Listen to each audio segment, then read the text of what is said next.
Artificial intelligence. Ever since we learned how to make machines, we have been trying to make them smarter. And in the past few years, researchers have been able to achieve things like superhuman performance with image classification, beating the world's champion at the ancient Chinese game of Go, and outperforming average humans on IQ tests. But how do computers manage to understand such intuitive concepts? The answer is artificial neural networks, first proposed in 1943 and only recently became widespread with modern computational power advances. At their base, neural networks take in numbers and pass them through simple functions with flexible parameters.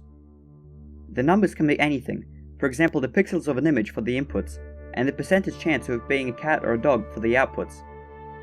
A neural network can have as many layers and neurons in each layer as desired. The most important things that make a neural network work are weights, biases, and activations. Weights are the pipes of the neural network. They determine how much of each number passes forward. Each neuron of a layer has a weight connected to each neuron of the next layer. After multiplying the numbers, the resulting values are added up. Next, each neuron adds a constant value called the bias. And lastly, there's activations. After adding the bias, each neuron is passed through a function called the activation function.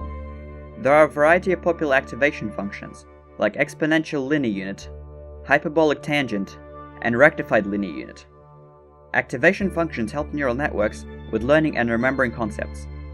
So, quick summary. Multiply the neurons by weights, add up the values, add the bias, apply the activation function, and repeat that for all layers. The real problem with neural networks is not running them, but training them. A neural network is useless if it does not have the right weights and biases, and in most cases they start out random. Then later in training, backpropagation is the training method that is almost always used. In backpropagation, the computer feeds in an input, and then calculates the loss by finding the difference between the network's output and the desired output. Then it goes over each weight and bias, adjusting the value slightly to progressively reduce the loss. This process is repeated thousands or even millions of times, going over each input and desired output pair at least once, over time reducing the loss to a complete minimum. This is how almost all modern neural networks work. They all use the base concept of multiplying by weights, adding biases, and using activation functions. Researchers are currently trying to apply neural networks to things like folding proteins in order to help cure diseases, and creating fully autonomous self-driving cars. As far as we know, neural networks are going to be at the base of most breakthroughs in artificial intelligence for years to come, leading us into a safer and smarter future.